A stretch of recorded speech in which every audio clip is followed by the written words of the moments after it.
Assalamualaikum warahmatullahi wabarakatuh. Hai semuanya, nama saya Lilis Nurjana.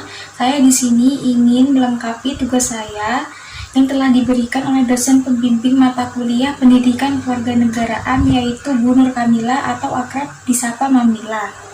Langsung aja kita ke materinya ya.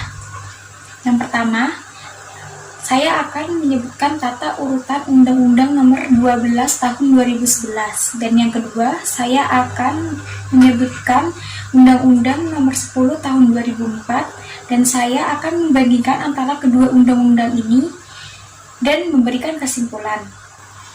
Tata urutan Undang-Undang Nomor 12 Tahun 2011, yakni yang pertama, Undang-Undang Dasar 1945.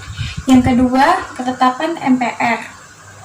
Yang ketiga, peraturan undang-undang atau peraturan pemerintah pengganti undang-undang. Yang keempat, peraturan pemerintah. Yang kelima, peraturan presiden. Yang keenam, peraturan daerah. Yang ketujuh, provinsi, peraturan kabupaten atau kota. Teman-teman, sebelum kita membandingkan Undang-Undang Nomor 12 Tahun 2011 dengan Undang-Undang Nomor 10 Tahun 2004, mari kita lihat isi dari Undang-Undang Nomor 10 Tahun 2004. Yang pertama, isinya ada Undang-Undang Dasar 1945.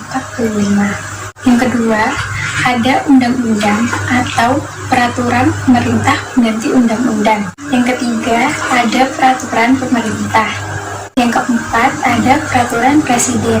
Yang kelima, ada peraturan daerah, meliputi peraturan provinsi, peraturan kabupaten atau kota, peraturan desa, dan peraturan setingkat. Selanjutnya, saya akan menjelaskan perbandingan undang-undang lama, yakni Undang-Undang Nomor 10 Tahun 2004 dengan undang-undang yang baru, yakni Undang-Undang Nomor 12 Tahun 2011. Yang pertama, ada perbandingan penambahan kata antara dua undang-undang ini. Pada Undang-Undang Nomor 10, Pasal 5 Poin B berisi kelembagaan dan organ pembentuk yang tepat. Pasal 5 Poin B pada Undang-Undang Nomor 12 berisi kelembagaan dan pejabat pembentukan yang tepat. Penambahan kata yang kedua ada dalam Pasal 5 Poin C, yakni kesesuaian antara jenis dan materi muatan. Pada Pasal 5 Poin C dalam Undang-Undang Nomor 12 berisi tentang kesesuaian antara jenis, hierarki, dan materi muatan. Perbandingan yang kedua yakni ada penggolongan pasal. Pada Undang-Undang Nomor 10, pada Pasal 7 tentang jenis dan hierarki peraturan perundang-undangan masuk dalam bab 2 dan materi muatan masuk dalam bab 3.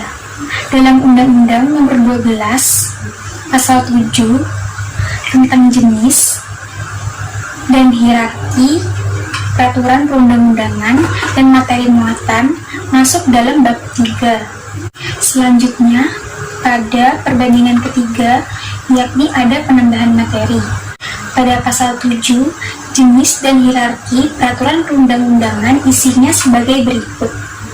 Yang pertama, ada Undang-Undang Dasar 1945.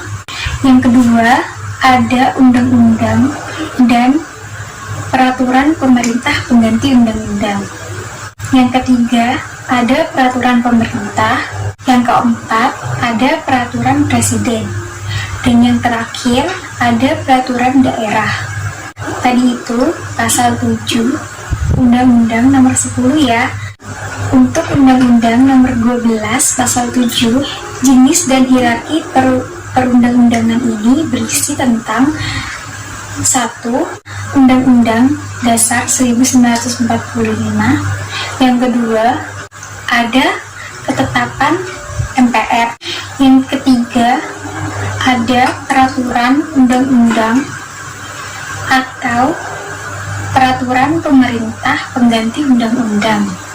Yang keempat, ada peraturan pemerintah. Yang kelima, ada peraturan presiden. Yang keenam, ada peraturan daerah provinsi. Dan yang terakhir, ada peraturan daerah kabupaten atau kota. Kesimpulan yang dapat kita ambil adalah sasaran yang akan diwujudkan atas perubahan Undang-Undang Nomor 12 Tahun 2011, yakni yang pertama, penyempurnaan materi muatan dari masing-masing hierarki perundang-undangan. Yang kedua, menentukan arah, prioritas, penyusunan, dan pembahasan rancangan peraturan undang-undang. Yang ketiga, memberikan pendoman evaluasi peraturan undang-undang. Sekian jawaban dari saya, kurang lebihnya saya mohon maaf. Wassalamualaikum warahmatullahi wabarakatuh. Sampai jumpa lagi teman-teman.